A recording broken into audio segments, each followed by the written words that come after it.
Praise Lord बच्चों, कैसे हैं आप? Hope you all are fine. आप सब अच्छे होंगे। क्यों पता है? क्योंकि हमारा पिता परमेश्वर हमेशा हमारे साथ है और वो हर बुराई से, मुश्किल से और हर ऐसी चीज़ें जो हमारे लिए बुरी है उनसे हमें बचाए रखते हैं। इसलिए हम आज तक सुरक्षित है। इस ऑनलाइन माध्यम के संडे स्कूल में पिता परमेश्वर हम सबको आशीष दे। और आइए आज के इस संडे स्कूल की भक्ति को हम शुरू करते हैं। सबसे पहले हम परमेश्वर का वचन पढ़ेंगे और फिर प्रार्थना की ओर जाएंगे। भजन संहिता 100। हे सारी पृथ्वी के लोगों, यहोवा का जय जयकार करो, आनंद से यहोवा की आराधना करो, जय जयकार के साथ उसके सम्मुख आओ। निश्चय जानो कि यहोवा ही परमेश्वर है, उसी ने हमको बनाया और हम उसी के हैं। हम उसकी प्रजा और उसकी चराई की भेड़ें हैं। उसके फाटकों से धन्यवाद और उसके आंगनों में स्तुति करते हुए प्रवेश करो। उसको धन्यवाद करो, उसके नाम को धन्य कहो, क्योंकि यहोवा भला है, उसकी करुणा सदा के लिए और उसकी सच्चाई पीढ़ी से पीढ़ी तक बनी रहती है। आइए बच्चों, हम प्रार्थना की ओर जाए। अपने मनों को परमेश्वर की ओर लगाए, अपने हाथों को जोड़े, अपने आँखों को बंद करें और हमें प्रार्थना में अपने आप को परमेश्वर से कनेक्ट करना है। तो अपने मनों में कोई भी ऐसा विचार मत लाइए, किसी बारे में मत सोचिए, सिर्फ सोचिए कि मैं अभी परमेश्वर से बात कर रहा हूँ या बात कर रही हूँ। तो आइए हम अपने मनों को प्रार्थना में लगाएं और अपने हाथों को जोड़ें, अपनी आँखों को बंद करें और हम परमेश्वर पिता का धन्यवाद भी करें और इस ऑनलाइन संडे स्कूल के भक्ति के लिए भी मांगे कि जो हम सीखेंगे वो याद रहना चाहिए और अपने जीवन में काम में आना चाहिए। तो मैं हिप्शिबा दीदी से विनती करती हूँ कि वो प्रार्थना में हमारी अगुवाई करें। आइए बच्चे, हम प्रार्थना करेंगे, अपने हाथों को जोड़ेंगे, अपनी आंखों को बंद करेंगे। धन्यवाद देते हैं परमेश्वर पिता इस सुंदर से समय के लिए जो आपने हमारे जीवन में दिया। परमेश्वर पिता, बीते सप्ताह भर आपने हमारी रक्षा रखवाली की। परमेश्वर पिता, हमें हर मुसीबत से बचा के रखा। परमेश्वर पिता, इसलिए धन्यवाद देते हैं। परमेश्वर पिता, आज की सुबह के लिए धन्यवाद देते कि बहुत से लोगों ने आज की सुबह नहीं देखी होंगी, लेकिन तूने ये सुंदर सी सुबह हमें दिया परमेश्वर पिता, ताकि हम लोग उठकर तेरी स्तुति और आराधना कर सके। परमेश्वर पिता, आज पवित्र रविवार है परमेश्वर पिता, और सही में आज हमारा जो संडे स्कूल है इसे चलाने में हमारी सहायता मदद कर परमेश्वर पिता। और जो भी स्टोरी बताएंगे आंटी परमेश्वर पिता, वो स्टोरी से हमें कुछ सीखने के मिले परमेश्वर पिता, और वो हम अपने जीवन में ग्रहण करके चलने वाले बन सके। हम ऐसे मांगते परमेश्वर पिता। हम अपने बच्चों को आपके हाथ में देते परमेश्वर पिता। बच्चों के जीवन में भी उस स्टोरी के द्वारा कार्य कर परमेश्वर पिता, उनके पढ़ाई में ज्ञान बुद्धि से दे परमेश्वर पिता, ताकि वो लोग सही रीति से अपने पढ़ाई को पूरी रीति से कर सके परमेश्वर पिता। उन्हें बहुत से प्रॉब्लम्स को फेस करना पड़ रहा है परमेश्वर पिता, ऑनलाइन क्लासेस में के द्वारा परमेश्वर पिता। उन्हें कुछ समझ में नहीं आता होगा तो उन्हें ज्ञान बुद्धि दे, ताकि वो अपनी पढ़ाई को बहुत अच्छी रीति से समझ सके परमेश्वर पिता, और अपने ज्ञान को प्राप्त कर सके खुदावन। ऐसे हम प्रार्थना करते हैं परमेश्वर पिता। देश पांडे आंटी, सुनीता आंटी को आपके हाथ में देते परमेश्वर पिता। जिस प्रकार ये संडे स्कूल को वो मैनेज करते हैं परमेश्वर पिता, उनकी हेल्थ को आप प्रोटेक्ट कीजिए। बड़ी जिम्मेदारियां है परमेश्वर पिता उनके ऊपर, वो इस जिम्मेदारी को अच्छी रीति से निभा सके खुदावन। ऐसे हम प्रार्थना करते हैं। हमारे चर्च के लिए मांगते हैं परमेश्वर पिता, चर्च को भी आप प्रोटेक्ट करके रखिए, चर्च की मंडली को भी आप प्रोटेक्ट करके रखिए खुदावन। ऐसे हम प्रार्थना करते हैं। विशेष करके पास्टर अंकल को आपके हाथ में देते परमेश्वर पिता, उन्हें भी ज्ञान बुद्धि सामर्थ से भर परमेश्वर पिता, ताकि वो बड़ी जिम्मेदारी अच्छी तरीके से निभा सके खुदावन। ऐसे हम प्रार्थना करते हैं परमेश्वर पिता। आज के दिन के लिए, हमारे कार्य के लिए, सभी बातों के लिए इस प्रार्थना को तेरे बेटे प्रभु यीशु मसीह के नाम में मांगती हूँ, इसलिए सुनिए और ग्रहण कीजिए। आमीन। वेरी गुड बच्चों, हो आप सब ने मन लगाकर परमेश्वर से प्रार्थना की है और परमेश्वर हम बच्चों की प्रार्थना तो सबसे पहले सुनते हैं, है ना? तो आइए अब हम अगली प्रेज एंड वर्शिप की ओर चलते हैं। प्रेज एंड वर्शिप में के लिए आप खड़े हो जाए, अपने हाथों को, पैरों को एक्शन सॉन्ग्स के लिए रेडी करें। हम स्ट्रॉन्ग बच्चे हैं ना, तो हम एकदम जोश के साथ एक्शन सॉन्ग्स करेंगे। तो आइए खड़े हो जाए और इस एक्शन सॉन्ग्स को आप ध्यान से लर्न करना, क्योंकि जब हम चर्च में फिर से संडे स्कूल शुरू करेंगे तब ये सारे नए सॉन्ग्स हम अच्छे से वहाँ पर एक साथ मिलकर करेंगे। तो आइए हम एक्शन सॉन्ग्स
करता है प्यार। 5 6 7 8 वो ना छोड़ेगा मेरा हाथ।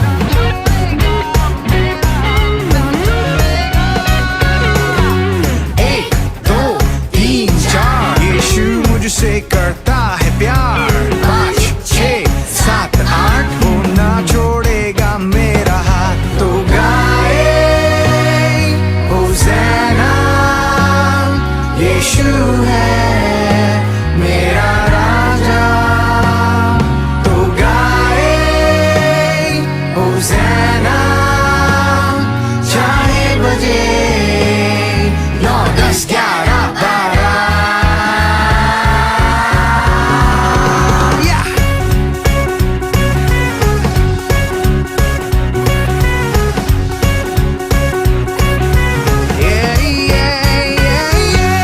एक दो तीन चार चिल्लाएंगे हम बार बार। 5 6 7 8 हमेशा है वो मेरे साथ।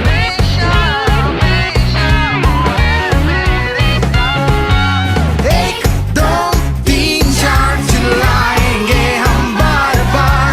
5 6 7 8 हमेशा है वो मेरे साथ। तो गाए होज़ैना, यीशु है मेरा राजा।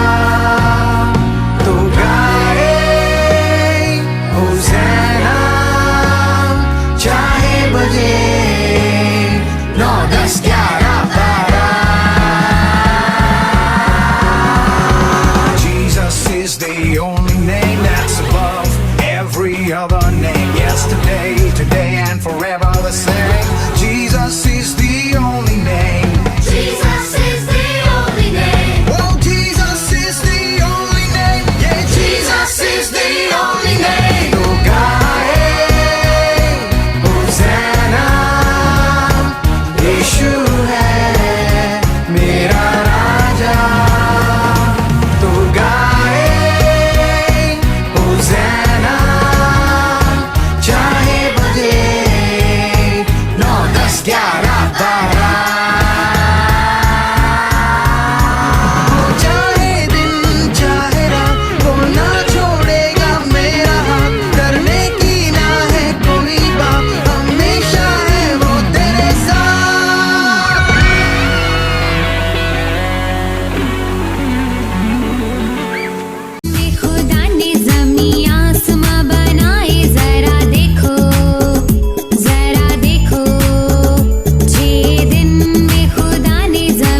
हेलो बच्चों, आज हम जो स्टोरी सुनेंगे वो बाइबल में से एक धनी व्यक्ति और लाजर की कहानी है, जो कि लूका रचित सुसमाचार अध्याय 16 वचन 19 से 31 के बीच में लिखी है। तो सुने हम आज की स्टोरी। एक धनवान मनुष्य था जो बैंगनी और मलमल के कपड़े पहनकर प्रतिदिन सुख विलास और धूमधाम के साथ रहता था। लाजर नाम का एक कंगाल घावों से भरा हुआ उसकी डेवड़ी पर छोड़ दिया जाता था और वह चाहता था कि धनवान की मेज पर की छूटन से अपना पेट भरे। यहाँ तक कि कुत्ते भी आकर उसके घाव को चाटते थे। ऐसा हुआ कि वह कंगाल मर गया और स्वर्गदूतों ने उसे लेकर अब्राहम की गोद में पहुँचाया। वह धनवान भी मर गया और गाड़ा गया और अधोलोक में उसने पीड़ा में पड़े हुए अपनी आंखें उठाई और दूर से इब्राहिम की गोद में लाजर को देखा। तब उसने पुकार कर कहा, हे पिता अब्राहम, मुझ पर दया करके लाजर को भेज दे, ताकि वह अपनी उंगली का सिरा पानी में भिगोकर मेरी जीभ को ठंडा करे और मैं इस ज्वाला में तड़प रहा हूँ। परंतु अब्राहम ने कहा, हे पुत्र, स्मरण कर कि तू अपने जीवन में अच्छी वस्तुएं ले चुका है और वैसे ही लाजर बुरी वस्तुएं, परंतु अब वह यहाँ शांति पा रहा है और तू तड़प रहा है। इन सब बातों को छोड़ हमारे और तुम्हारे बीच एक भारी गहरा गड्ढा ठहराया गया है, जिससे इस लोक के वहाँ नहीं आ सकते और उस लोक से ये इस जगह नहीं आ सकते। तब उस धनी व्यक्ति ने इब्राहिम से कहा, तो हे पिता, लाजर को मेरे पिता के घर भेज, क्योंकि मेरे 5 भाई हैं। वह उनके सामने इन बातों की गवाही दे, ऐसा न हो कि वे भी इस पीड़ा की जगह में आए। अब्राहम ने उससे कहा, उसके पास तो मूसा और भविष्यवक्ता की पुस्तकें हैं, वे उनकी सुने। उसने कहा, नहीं है पिता अब्राहम, पर यदि कोई मरे हुओं में से उनके पास जाए तो वे मन फिराएंगे। तब अब्राहम ने कहा, जब वे मूसा और भविष्यवक्ताओं की नहीं सुनते, तो यदि मरे हुओं में से कोई जीव ही उठे तो भी उनके नहीं मानेंगे। आज की स्टोरी किसकी थी? एक धनी व्यक्ति और गरीब लाजर की स्टोरी थी, है ना। धनी व्यक्ति का जीवन कैसा था? बहुत ही भोग विलास सुख शांति से उसका जीवन गुजर रहा था और रोज़ वो पार्टी मनाता था, अपने दोस्तों को आमंत्रित करता था और उन्हें अच्छा अच्छा भोजन खिलाता था। उसी के विपरीत हम लोग देखेंगे लाजर, जो गरीब था, लाचार था और यहाँ तक बताया जाता है कि उसके शरीर में बड़े बड़े फोड़े थे, जिसको कुत्ते भी आकर चाट कर जाते थे। और ये जो गरीब लाजर था, ये कहाँ पे बैठा करता था? जाकर धनी व्यक्ति के डेवड़ी पर, ताकि जो भी उसका बचा कुचा झूठन जो उससे मिल जाता, जिससे वो अपना पेट भरता, इस आशा से वो वहाँ जाकर बैठ जाता था। लेकिन कभी भी हमने इस स्टोरी में देखा कि कभी भी उस धनी व्यक्ति ने गरीब लाजर की मदद नहीं की, उसको थोड़ा सा भी भोजन अपने भोजन में से नहीं दिया। और आखिर में हमने देखा कि दोनों की मृत्यु हो गई, वो मर गए। एक स्वर्ग में उठा लिया गया और एक नरक में डाला गया, है ना। स्वर्ग में कौन उठा लिया गया? लाजर। स्वर्ग में यानी अब्राहम की गोद में लाजर को रखा गया। उसी प्रकार से जो धनी व्यक्ति था, भोग विलासी, जिसने कभी किसी पर दया नहीं की, मदद नहीं की, यह व्यक्ति कहाँ गया? नरक में डाला गया, जहाँ पर आग, जलती हुई आग है, पीड़ा है, वहाँ से कोई भी व्यक्ति बाहर नहीं निकल सकता और पीड़ा में वो जल रहा था। उसी के उल्टे हम लोग अगर लाजर की तरफ दृष्टि करेंगे तो लाजर जो था, इब्राहिम की गोद में स्वर्गदूत उसकी सेवाएं कर रहे थे, वो अच्छा अच्छा भोजन कर रहा था। क्या बच्चों, सिर्फ लाजर इसीलिए उठा लिया गया कि वो एक गरीब था, लाचार था? लेकिन अगर हम बाइबल की स्टोरी में पढ़ेंगे तो हम देखेंगे कि वो गरीब ज़रूर था, लाचार था, यहाँ तक कि इतने कष्ट में था कि कुत्ते भी उसके फोड़ों को चाट कर जाते थे। इतनी कठिन परिस्थिति में वो जी रहा था, लेकिन बाइबल हमें बताती है कि कहीं पे भी उसने ऐसे शब्द नहीं कहा जिससे परमेश्वर की निंदा हो। ये धर्म से धर्मी बनकर बना रहा और परमेश्वर की इसने कभी निंदा नहीं की। जो भी परिस्थिति थी उसको एक्सेप्ट करके उसने धर्मीमय का जीवन जिया और इसीलिए उसको स्वर्ग में उठा लिया गया। और जो धनी व्यक्ति था, जिसने सुख और भोग विलास में अपना जीवन जिया, कभी भी उसने अपने जीवन में भलाई नहीं की, वो नरक में डाला गया। अगर हम भजन संहिता में देखेंगे बच्चों, तो भजन संहिता में भी दाऊद राजा क्या कहता है, क्या ही धन्य है वह जो कंगालों की सुधि रखता है, विपत्ति के दिन यहोवा उसको बचाएगा। यहाँ क्या कहा गया है वचनों में, क्या ही धन्य है वो ऐसा व्यक्ति जो कंगालों की सुधि रखता है। कंगाल मतलब गरीब लोग, है ना, जिनको मदद की ज़रूरत है, शायद पेट भर खाना भी नहीं मिलता होगा, इस प्रकार के लोगों को कंगाल कहते हैं। और ऐसा व्यक्ति धनी होता है जो उनकी मदद करता है, धन्य होता है जो उनकी मदद करता है। और जब हम उनकी मदद करेंगे तब क्या कहता है वचन आगे, विपत्ति के दिन यहोवा उनको बचाएगा। चाहे कैसी भी विपत्ति उनके ऊपर आ जाए, पर परमेश्वर उसको बचाएगा, क्योंकि उसके द्वारा दूसरे लोगों को दया मिली है, मदद मिली है। इसीलिए परमेश्वर भी हमको कभी नहीं छोड़ेंगे।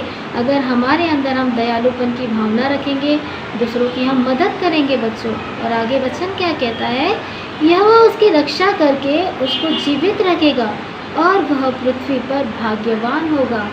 वो कैसा होगा, भाग्यवान। उसका जीवन कैसा होगा, एकदम भाग्यवान जीवन होगा। परमेश्वर हमारे जीवन में भलाई को जोड़ते हैं जब हम दूसरों के जीवन में भी भलाई करेंगे।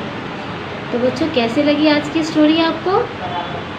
आई होप बहुत अच्छी लगी होगी। और आप लोगों को भी परमेश्वर की बताई हुई इसी प्रकार से हमको आज्ञाओं का पालन करना है, अपने अंदर दया की भावना रखना है, भलाई की भावना रखना है, ताकि परमेश्वर हमसे प्रसन्न हो। तो आज का मेमोरी वर्स हम देखेंगे। क्या ही धन्य है वह जो कंगाल की सुधि रखता है, विपत्ति के दिन यहोवा उसको बचाएगा। भजन संहिता अध्याय 41 वचन 1। हम फिर देखेंगे, क्या ही धन्य है वह जो कंगाल की सुधि रखता है, विपत्ति के दिन यहोवा उसको बचाएगा। भजन संहिता अध्याय 41 वचन 1। चलो बच्चों, तो हम दुआ करते हैं बेटा। परमेश्वर को धन्यवाद देते हैं आज के संडे स्कूल की सर्विस के लिए, सारे टीचर्स के लिए, सारे बच्चों के लिए। तो चलो अपनी आंखों को बंद करो, हाथों को जोड़ो। धन्यवाद धन्यवाद धन्यवाद देते प्रभु जी सुंदर से समय के लिए खुदा बाप कि तूने हमें सप्ताह भर संभाल के रखा। पूरे वीक में प्रभु जी हमारे जीवनों में जितनी भी कठिनाई आई, जो भी बीमारी आई प्रभु जी, जो जहाँ कहीं हम देव बापा कमज़ोर पड़े थे प्रभु जी, ऐसे वक्त तूने हमें सहारा दिया, हमें चंगाई दी, हमारी सहायता की, मदद की प्रभु जी, और हमें ये पूरा सप्ताह संभाल के रखा। इसलिए हम तुझे धन्यवाद देते प्रभु जी। प्रभु जी, हम विशेष कर तुझे धन्यवाद देते आज के संडे स्कूल सर्विस के लिए। जो स्टोरी हमने सुने, जो गीतों को हमने गाया प्रभु जी, उसके लिए हम तुझे धन्यवाद देते। जितने भी टीचर्स पार्टिसिपेंट्स थे, हम सबके जीवनों के लिए तुझे धन्यवाद देते हो। उन्हें दे प्रभु जी, उन पे तू अपना आशीष भरा हाथ रखना, उनकी फैमिलीज़ के साथ रहना, उन्हें कोई प्रकार की कभी भी कोई कठिनाई ना आए, ऐसा तू होने देना। आज जितने भी बच्चों ने संडे स्कूल प्रोग्राम को देखा है और देख रहे प्रभु जी, उन सबको हम तेरे पवित्र सामर्थ्य हाथों में सौंपते खुदा बाप। होने दे कि सबको अपने जीवनों में ये टाइम मिले, ये मौका मिले कि वो संडे स्कूल को देख सके, उससे दे बापा अपने स्पिरिचुअल नॉलेज को बढ़ा सके, ऐसे तू होने देना। सारे बच्चों के फैमिलीज़ पे अपना आशीष भरा हाथ रखना, सारे बच्चों को अपनी पढ़ाई में दे बापा तू संभाले रखना, सहायता और मदद करना। हर एक बीमारियों से तू उन्हें दूर रखना, उनकी फैमिलीज़ को दूर रखना। किसी प्रकार की कठिनाई कोई भी दे बापा मसीह परिवार के बीच में ना आए, ऐसा तो होने देना। हमको तेरे वचनों में तू बढ़ाए रखना प्रभु जी। हर एक बातों के लिए हम तुझे धन्यवाद देते प्रभु जी। इस छोटे से विनती को हम तेरे प्यारे बेटे यीशु मसीह के नाम से मांगते, सुनिए और कबूल कीजिए, आमीन। तो चलो बेटा, अभी हम प्रभु ने सिखाई हुई प्रार्थना बोलेंगे। हे हमारे पिता, आप जो स्वर्ग में हैं, आपका नाम पवित्र माना जाए, आपका राज्य आए, आपकी इच्छा जैसे स्वर्ग में पूरी होती है वैसे ही इस धरती पे भी पूरी हो। हमारे दिन भर का भोजन हमको देना, और जिस प्रकार हमने अपने अपराधियों को क्षमा किया है उसी प्रकार आप भी हमारे अपराधों को क्षमा करना, और हमें परीक्षा में न लाना परंतु बुराई से बचाना, क्योंकि राज्य, पराक्रम और महिमा सदा आप ही की है। आमीन।